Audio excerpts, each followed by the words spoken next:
Во Солун на 23 октомври 1893 е одржан основачки состанок на Македонската револуционерна организација. Во 1894 објавена е нејзината програма. Во 1894 излезе и книга под псевдоним Вардарски на Петар Попарсов под наслов Стамболовштината во Македонија и нејзините представници. Програмската платформа е во согласност со македонската национално-политичка концепција на лозарите, сообразена и со условите на Европска Турција. Вардарски го дава односот на Сарафов, кој е бивш бугарски министер и тогашен директор на бугарската гимназија во Солун. Вардарски во овој програмски текст подбивно му се обраќа. Тешко е, бај Сарафов, кога човек ќе падне еднаш морално пред очите на луѓето. И ве уверуваме дека таква и ќе биде положбата на сите твои сонародници што доаѓаат во Македонија со претензии да создаваат бугари. Нема да прокопса ни бугарската идеја ако одите со тој ум. Зашто ние, македонците, асли ништо немаме. Ништо не сме спечалиле благодарејќи на слепата доверба кој своите божен браќа. Па немаме и што да изгубиме. Жално е. Но што да правиме кога мнозинството од нашата интелигенција е расипана од вашето злато? Едно време златото на нашиот земјак, царот Филип, ја подкупи разложената атинска интелигенција и ја пороби Грција. Сега дошло друго време. При сосема противположни услови, брата си го продал.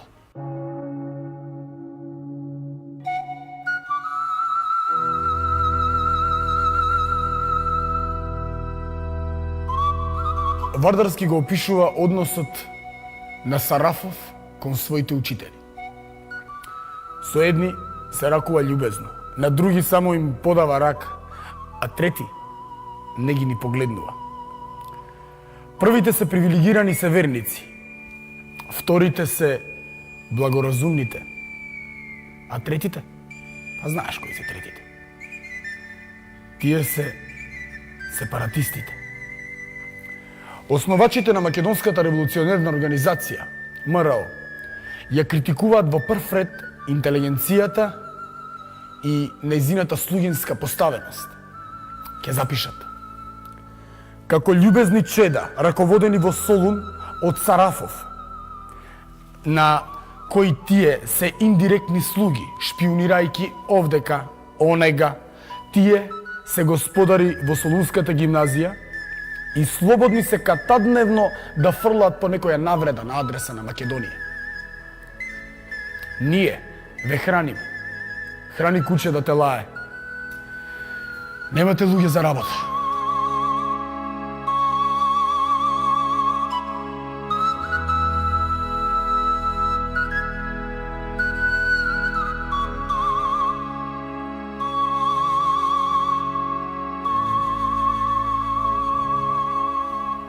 Вардарски понатака ќе запише.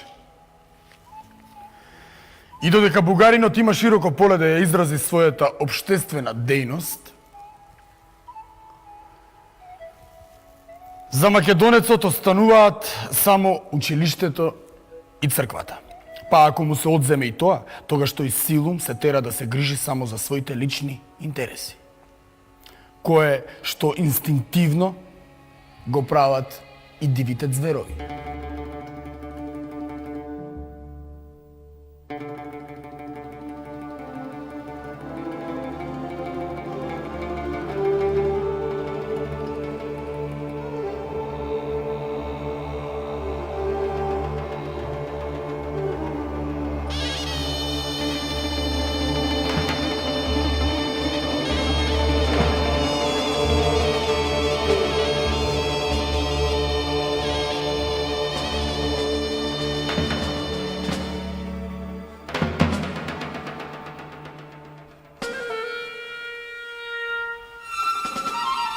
Поп Арсов вели: и токму нашата општина, единствената народна установа што ја зачувала нашата народна и човечка физиономија низ 500 годишниот период, екзархијата ги употребува сите средства за да ја претвори во нула.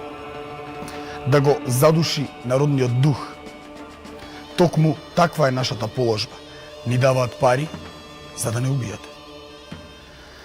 Поѓаволите тие пари, кога председателите, владиците, учителите се во раце на северните бугари, со единствен мотив на бугарската пропаганда.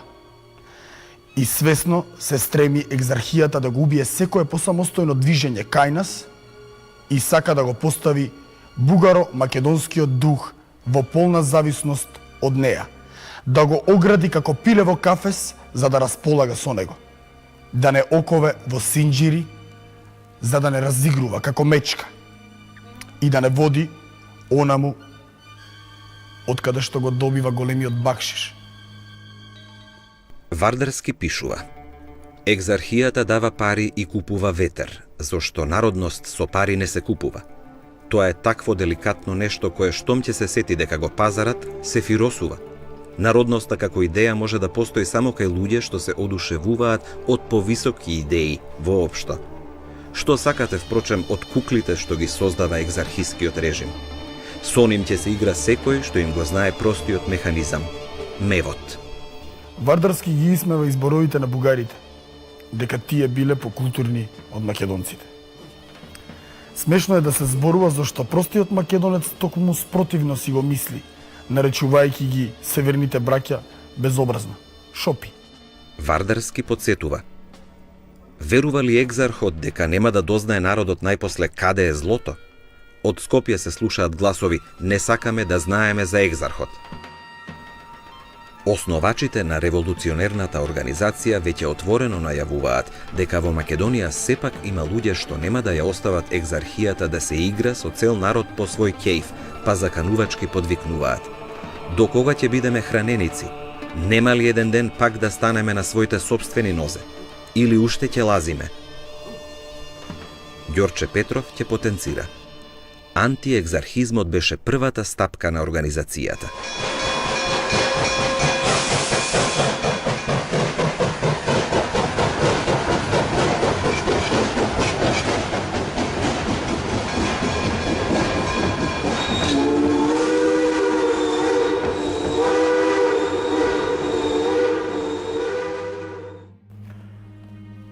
Македонската револуционерна организација на Конгресот во Солун во 1896 година донесува устав во кој таа се именува Тајна Македоно-Одринска револуционерна организација.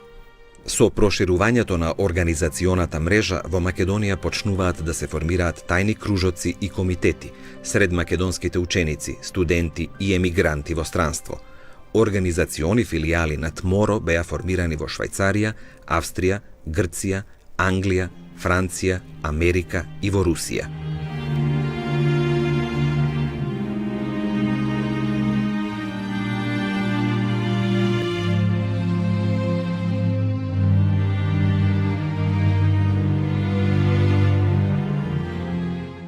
По иницијатива на студентот по Духовна академија Иван Сапунаров од Костур, на 12 ноември 1900 година во Петербург беше основан тајниот македоно-одрински кружок ТМОК. Негова цел е да се сочува формулираната протоколна книга. Во неа, покрај другото, пишува: нашиот кружок има цел да го помага материјално македонското дело и според своите можности да го следи одот на тоа дело. Меѓу 10 основачи на кружокот се најде и студентот Крсте Мисирков, како и Димитрија Чуповски. Во 1902 година на чело на кружокот застана Мисирков. Тој беше афирмиран во високите научни и општествено-политички кругови на Русија. Често беше во угледното Санкт-Петербуршко словенско благотворно друштво и учествуваше во бурни дискусии за Македонија. Уште од 1901 Мисирков почнува да се појавува со своји статии на македонски теми во дневниот весник Санкт Петербургскија ведомости. Членовите на ТМОК биле информирани за она што се случува во нивната татковина и за она што се размислува и се прави за Македонија во балканските и европските кругови. На 17 октомври 1902 година кружокот пушти лист со потписи за собирање помош од руските студенти за веќе започнатото востание во Македонија. Целта на востанието, според овој лист, била македонските словени да добијат таква независност и самостојност со каква што се ползуваат веќе сите други словенски народности на Балканскиот полуостров.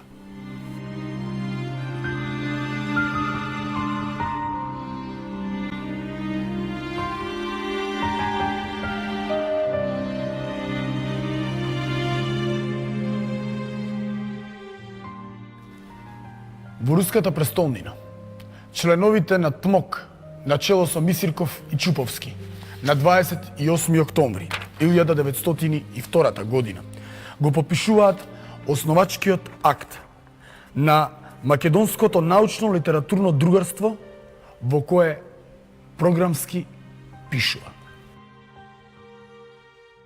со секоја година бројот на нас, родените во Македонија, што се школуваме во високите школи во Санкт Петербург, се зголемува. Средното образование го имаме добиено во разни училишта во Турција, Бугарија и Србија. Тоа послужи за разединување меѓу нас и надвор од границите на Балканскиот полуостров. Треба да ги избегнеме жалните резултати од таквата поделеност, за да имаме можност да се обединиме врз почвата на единството на татковината, со исто потекло иднина, како и врз база на заедничкото изучување на својата татковина од историско, етнографско, фолклорно и јазично гледиште. Ние, долу подпишаните, имаме чест најпокорно да го замолиме Санкт Петербуршкото словенско благотворно друштво да ни дозволи да се собираме во неговите простории врз истата основа врз која што се одржуваат таквите собранија на чешката, бугарската и српската младина што учи во Санкт Петербург. Овој меморандум не ја одушеви српската и грчката пропаганда, мощно ја заплаши бугарската. Со дезинформации и клевети беа ангажирани бугарската екзархија во Цариград и бугарската влада. Христо Шалдев е председател на ТМОК во Петербург. Тој со писма ги известил Централниот комитет на ВМРО во Солун и Врховниот комитет во Софија за опасноста на бугарштината во Македонија, што се крие во новото сепаратистичко движење. Шалдев и другите гледаат опасност од Мисирков. Затоа Шалдев му праќа писмо на Сапунаров, во кое вели: во полза на делото при поминување на Мисирков низ Солун, да му сугерирате да биде искрен работник на нашата организација. Сапунаров на ова му одговара: Мисирков помина одовде и зборувавме надолго и широко.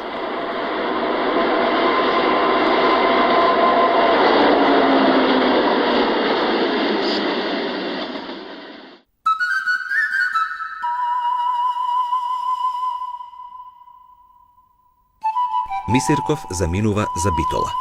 Тој се вклучува во подготовките на востанието, прави и организирани вежби со оружје, праќа дел од својата плата во прилог на другарството во Петербург. Мисирков пишува свој дневник.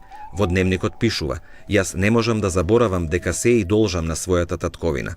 Слободата на мојата татковина е и моја слобода. Јас ја уважувам честноста, ризикувајќи го својот живот во нејзина полза. Животот што ми е толку скап. Мисирков стана домашен учител на децата на рускиот битолски конзул Ростковски. Мисирков се обидуваше да влијае врз руската балканска политика.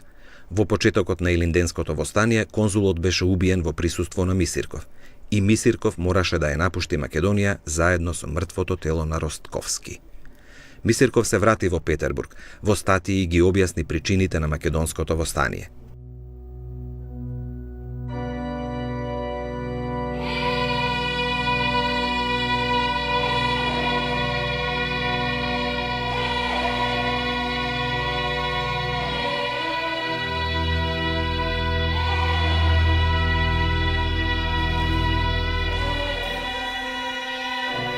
Крста Мисирков одржа предавање пред другарството. Што направивме и што треба да правиме за однапред?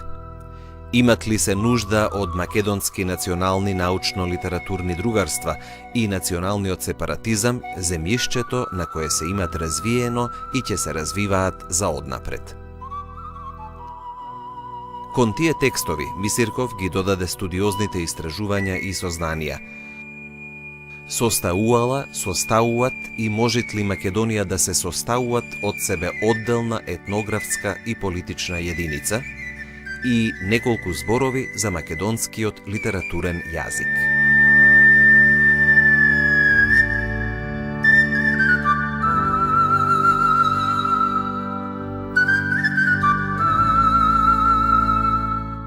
И со јадровит предговор ја оформи првата книга на современиот македонски литературен јазик и правопис. Книгата ја напечати во Софија во декември 1903.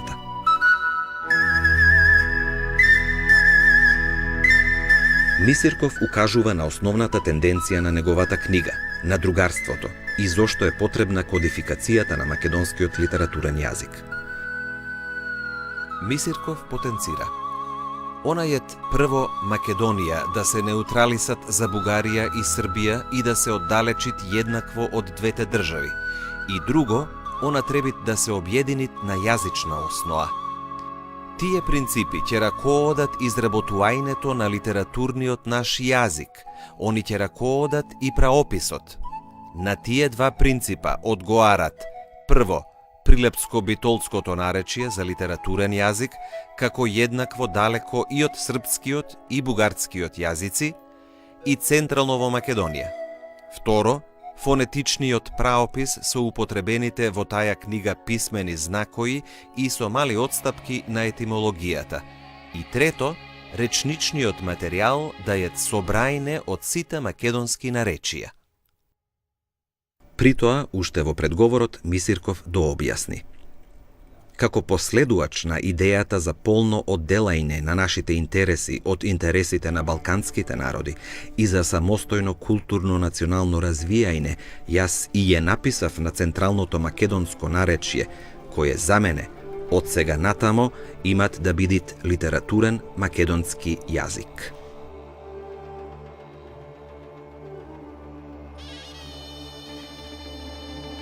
Настанува историски момент. Македонската иднина се прошири во европската јавност. Тогаш Војдан Чернодрински со својот македонски театар дава представи во Бугарија и во Србија на македонски јазик. Се печатат македонските драми на Марко Цепенков, на Димо Хаджидинев, на Антон Страшимиров и други. Бугарскиот и српскиот печат алармира дека се пишува и македонска граматика. Во Одеса се приготвува списанието Вардар од Мисирков на македонски јазик. Се афирмира четвртата јужнословенска книжевност.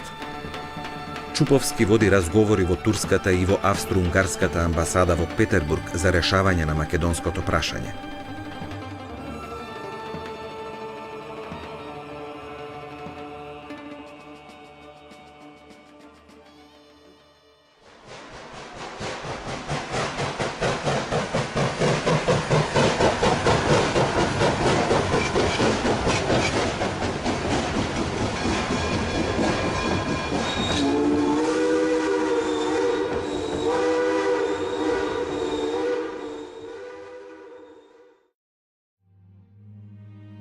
Крста Мисирков во писмо од 20 јуни 1904 година пишува: Ако ја добиеме владата на Австро-Унгарија како што има изгледи да ја имаме Русија, тогаш лесно ќе ја постигнеме целта. Војводата Димитар Мирасчиев и четникот Јордан Ангелов наскоро се приклучуваат кон организацијата. Бугарската влада ги превзела сите мерки за спречување на овој забрзан развој на македонското национално дело. Во собава на Крста Петков Мисирков најдов уште едно писмо. Писмо на револуционерот Јордан Ангелов. Во писмото пишува: Димитар Мирасчиев беше се зближил со Мисирков и беа се согласиле кон слободата на Македонија да се прибави и националната и јазичната автономија на Македонија. Да почнат да се издаваат книги и весници на чист македонски јазик. Кон оваа идеја се присоединив и јас со длабоко убедување дека токму таму е јадецот на слободата на Македонија. Но, не поминаа 1-2 дена, книгата уште в печат. Во една прекрасна зимска ноќ, јас и Димитар Миражджиев се најдовме во бели гаки во Софискиот учестак. А Кутриот Мисирков беше летнал по неволја преку граница, та дури во Русија екстрадиран. Нас не ругаа дека сме сепаратисти и неблагородници. Што се не ни правеа за слободата на Македонија.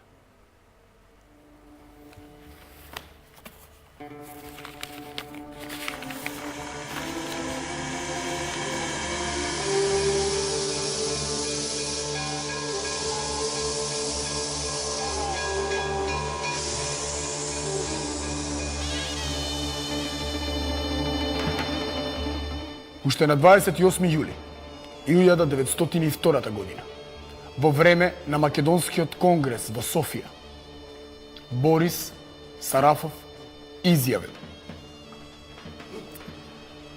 Ние, македонците, сме само македонци, не сме ни срби, ни бугари. Ги симпатизираме едните и другите. Кој ќе не ослободи, фала му, но нека знаат и србите и бугарите дека Македонија е само за македонците.